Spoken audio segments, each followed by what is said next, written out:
Your support keeps these stories alive. Like, subscribe, and ring the bell.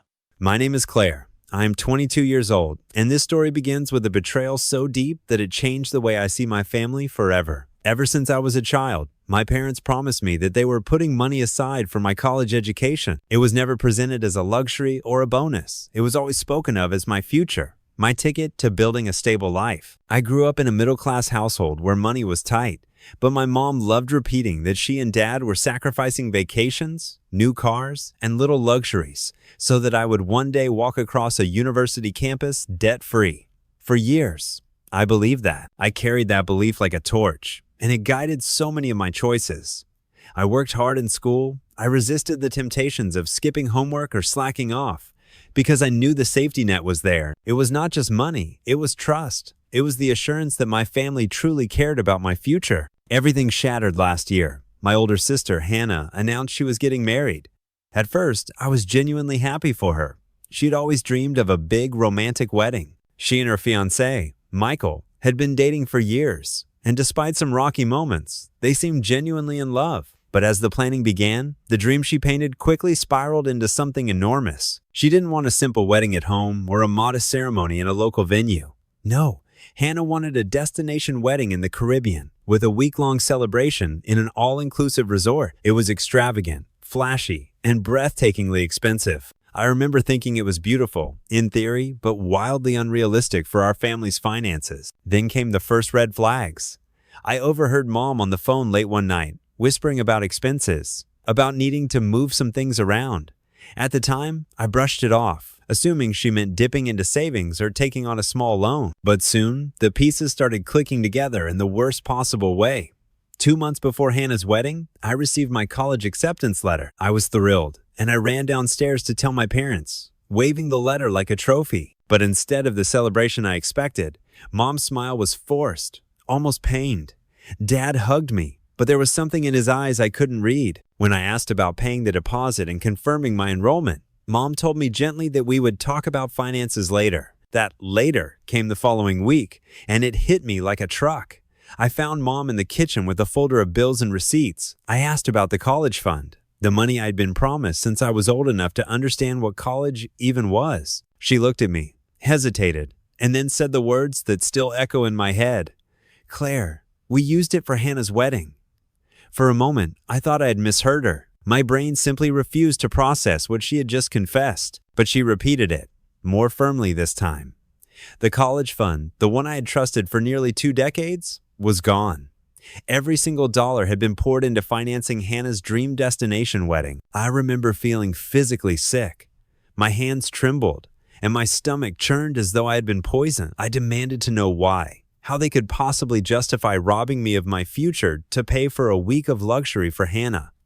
Mom's voice grew defensive. She said Hannah deserved to have her dream come true, that she was the firstborn, that the whole family would be there, and it was a once-in-a-lifetime event. She insisted that I was young, that I had plenty of time to figure out my education, and that opportunities for scholarships or loans were available to me. I stood there in disbelief, my heart pounding in my chest, realizing that my parents valued a wedding over my education, that my dreams were disposable in their eyes. The rage that burned inside me in that moment was unlike anything I had ever felt. I thought of every time I had stayed home from trips, every time I had swallowed disappointment because Mom said, "We need to save for your future." I thought of nights where I stayed up late studying, motivated by the idea that my parents were right there behind me, cheering me on with real support. And now it was all gone. Not because of an emergency, not because of something unavoidable, but because my sister wanted to walk down the aisle on a beach with an ocean view. When I confronted Hannah, hoping for at least some guilt or shame, she shrugged. She told me it wasn't her fault, that Mom and Dad made the decision, and that I should be happy for her instead of jealous. Jealous. That was the word she used, as if my fury came from envy rather than betrayal. I remember standing in her room, staring at her smug smile, and feeling something inside me snap. I realized in that moment that my family did not see me as an equal, as someone worthy of the same sacrifices they had made for Hannah. I was the afterthought, the one expected to bend, to compromise, to forgive. I didn't forgive. I couldn't. As the weeks inched closer to our wedding, the resentment grew heavier. suffocating me every time I walked into the house. Invitations and brochures about the Caribbean resort cluttered the kitchen counter while my acceptance papers sat unopened in my room, mocking me. I knew I couldn't keep living under the same roof, pretending everything was fine. The night before they were scheduled to fly out for Hannah's big celebration, I packed my bags. I didn't make a scene. I didn't yell or cry.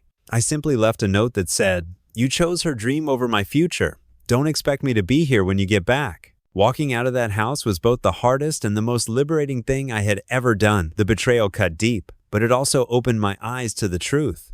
Sometimes the people who are supposed to protect your future will sell it out for someone else's happiness. And when that happens, the only choice you have left is to protect yourself. That was the night I left them behind, stepping into an uncertain future, but one I knew I had to carve out for myself, without their empty promises holding me back. Leaving that house should have felt like freedom, but instead it felt like stepping into a storm with no umbrella. I had packed 2 duffel bags and a backpack with the bare essentials clothes, my laptop, a few books, and the folder with my college acceptance letter. I had no plan, no apartment lined up, and only a modest savings account from the part-time jobs I had worked during high school. As I dragged my bags down the quiet street that night, I realized how unprepared I was for the reality of being on my own. Still, I told myself anything was better than staying in a home where my dreams had been traded for Hannah's wedding photos. The first few days were a blur. I stayed on a friend's couch, trying to keep my spirits up. But every time I scrolled through social media, I saw pictures of my sister in her expensive white gown, smiling on a sandy beach, surrounded by palm trees and luxury. Every shot felt like a dagger.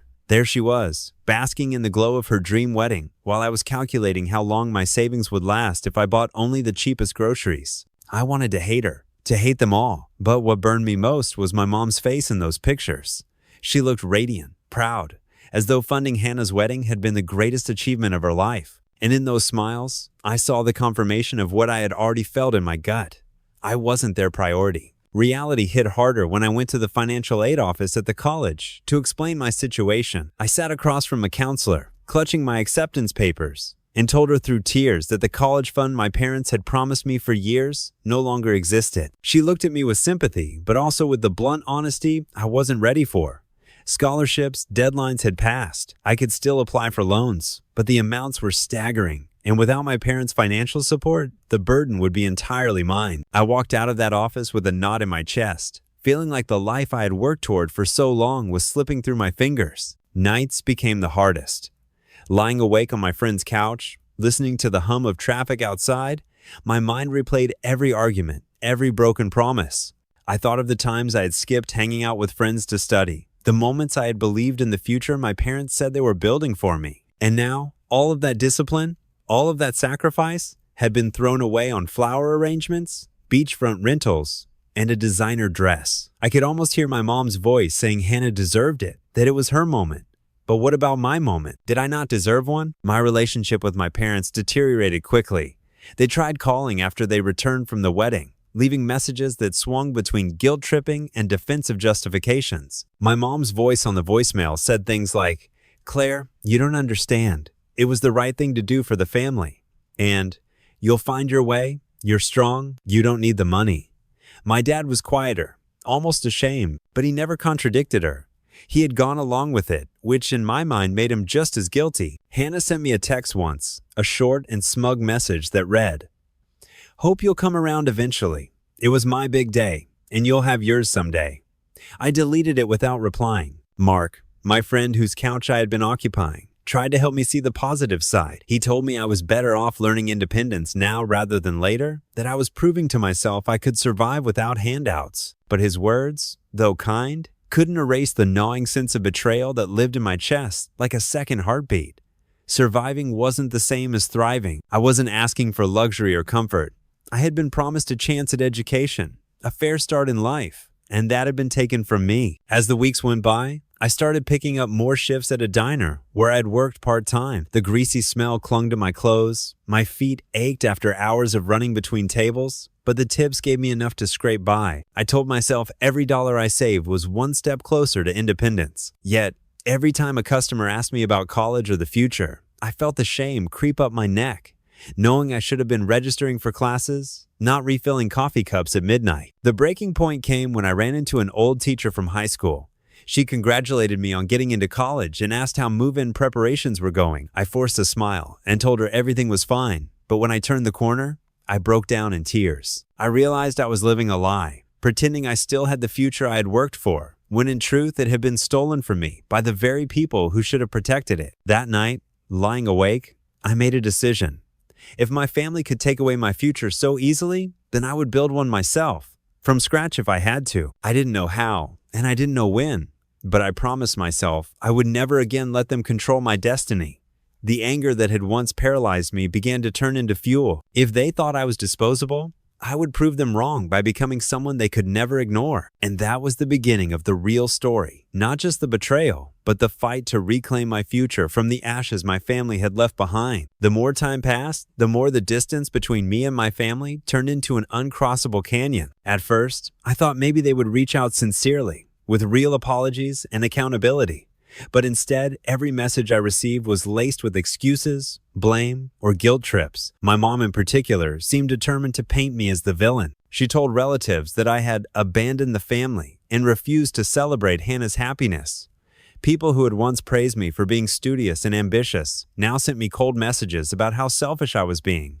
I wanted to scream at them that my college fund had been drained to pay for cocktails on a tropical beach. But I quickly realized it didn't matter. My mom's version of the story had already spread, and nobody cared about my truth. I threw myself into work at the diner, picking up every shift I could. My feet hurt constantly, and there were days I barely made enough tips to cover gas and food. But the work kept me from collapsing under the weight of betrayal. Every plate I carried, every dollar bill I tucked into my apron, became a small act of defiance. My family might have stolen my chance at walking into college with financial security, but they couldn't take away my determination to fight back. Still, the bitterness grew heavier every time I saw Hannah's new life splashed across social media. She posted endless photos of herself and Michael in their beachfront condo, on cruises, or at fancy restaurants. Each caption glowed with hashtags about love, dreams, and blessings. Not once did she mention that her dream had been paid for with my stolen future. One evening, after a long double shift, I came home to Mark's apartment exhausted. He handed me a cup of tea and gently suggested that maybe I should try talking to my parents again to see if some middle ground could be found. His kindness came from a good place, but I snapped. I told him there was no middle ground when someone had burned the bridge entirely. My parents hadn't accidentally misplaced the money, they had made a conscious choice. They had looked at me, their younger daughter, and decided I could fend for myself while they funneled everything into making Hannah look like a princess for a week. That wasn't a mistake. That was a betrayal. Around that time, the college I had been accepted to sent me a letter reminding me of deadlines for deferral. I sat on the edge of the bed, staring at the envelope for what felt like hours. Deferring meant giving up, at least temporarily, on the dream I had carried since childhood. But enrolling without financial support meant drowning in debt I couldn't handle. My chest felt heavy as I finally admitted to myself that I couldn't start school that semester. With trembling hands, I signed the deferral form. Dropping it into the mailbox the next morning was one of the hardest things I had ever done. It felt like burying a piece of myself. After that, my resentment hardened into resolve. If my family thought I was weak, they were wrong. I started looking for better paying jobs, updating my resume, even applying for side gigs online. I taught myself how to budget every cent, cooking cheap meals in bulk and cutting out every unnecessary expense.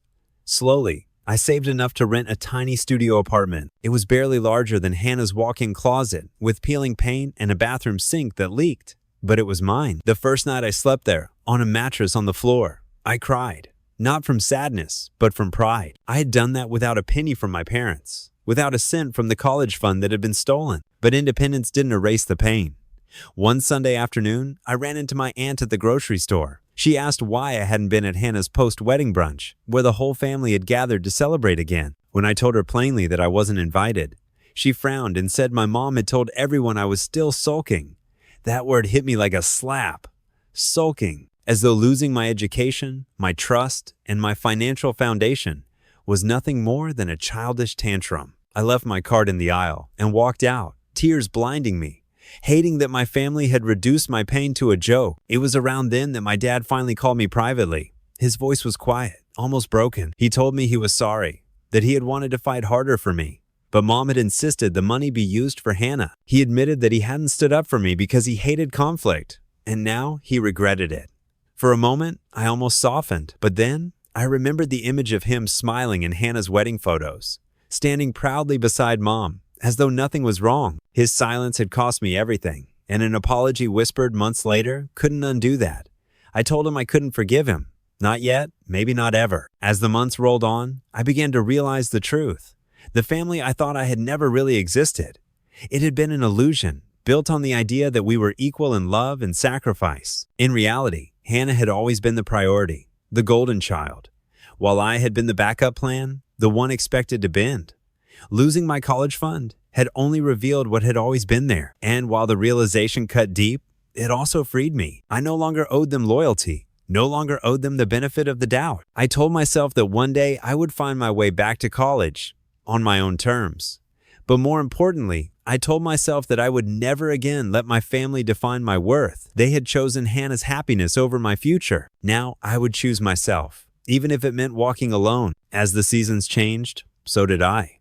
The grief I once carried like a weight began to harden into something sharper, determination. My parents and Hannah had expected me to roll over, to eventually forgive and accept scraps of affection while pretending nothing had happened. Instead, every day I woke up and pushed myself harder, fueled by the anger that burned quietly in my chest. I worked long hours at the diner, and in between shifts, I took freelance jobs online, editing papers, tutoring high school students, anything that would bring in a few extra dollars. It was exhausting, but I found a strange sense of pride in knowing that every cent I saved came from my own effort. I had built nothing yet, but at least what I had was truly mine. Still, the wounds were raw. Holidays were the hardest. That Christmas, I didn't go home. My mom sent me a message filled with guilt-laced sweetness, saying things like, "We'll miss you, but the door is always open when you're ready to be part of the family again." The family again, those words made my stomach churn. I was already part of the family until they decided Hannah's perfect wedding was worth dismantling mine. My dad called once, asking gently if I'd reconsider, and I told him no. When I hung up, I felt a pang of loneliness, but also a surge of strength. It was the first Christmas I spent on my own, and though the apartment was quiet and bare, the small tree I bought with my own money stood as a symbol that I could create my own traditions, even if it hurt. Meanwhile, Hannah's life seemed to blossom effortlessly. Her social media painted a picture of perfection. Brunches in fancy restaurants, trips to ski resorts, spa weekends, all tagged with blessed. Every post was another reminder of how my parents had chosen her over me. What made it worse was that in family pictures, my absence was never acknowledged. It was as though I had never existed, replaced by her new husband, who fit neatly into the family dynamic I had been pushed out of. The more I saw, the more I understood that they weren't just indifferent to my pain, they had rewritten the story entirely, casting me as the bitter outcast, while they played the roles of the happy, united family. There were nights I nearly caved. Nights when exhaustion broke me, when the loneliness of eating cheap takeout in my tiny apartment made me wonder if it was worth it. One evening, after a 14-hour day between two jobs, I sat on the floor surrounded by unpaid bills and cried until I had no tears left. I thought of calling my parents, begging for help, but then the memory of my mom's face the day she told me my college fund was gone flashed in my mind. Her calm certainty, her belief that what she had done was justified, reignited my anger. I wiped my tears and promised myself again.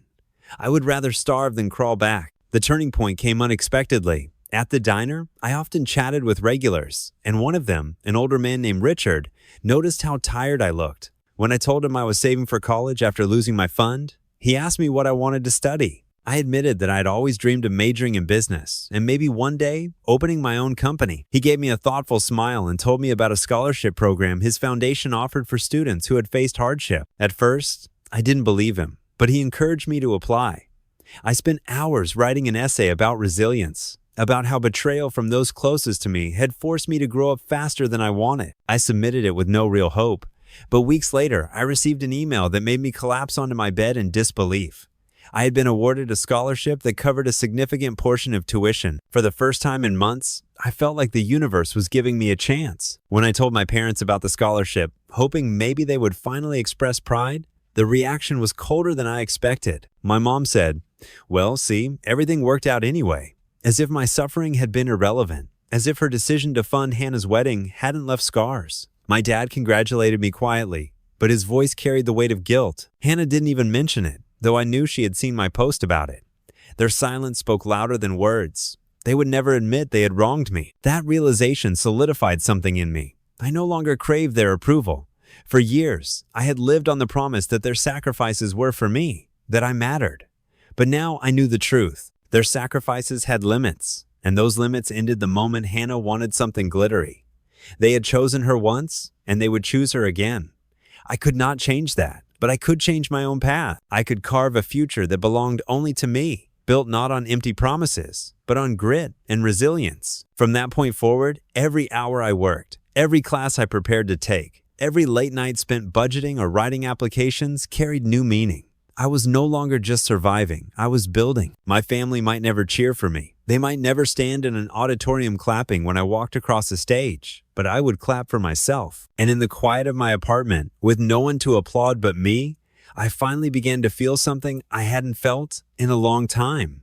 Hope. By the time spring rolled around, I had settled into a rhythm that no longer revolved around my family's betrayal. I worked long hours, saved every penny, and began preparing to enroll in classes with the help of the scholarship I had been granted. My apartment was still small and humble, but it had become my sanctuary, a place where every chipped wall and squeaky floorboard reminded me that I was standing on my own 2 feet. For the first time in my life, I felt like I was steering my own future, even if the road ahead was long and uncertain.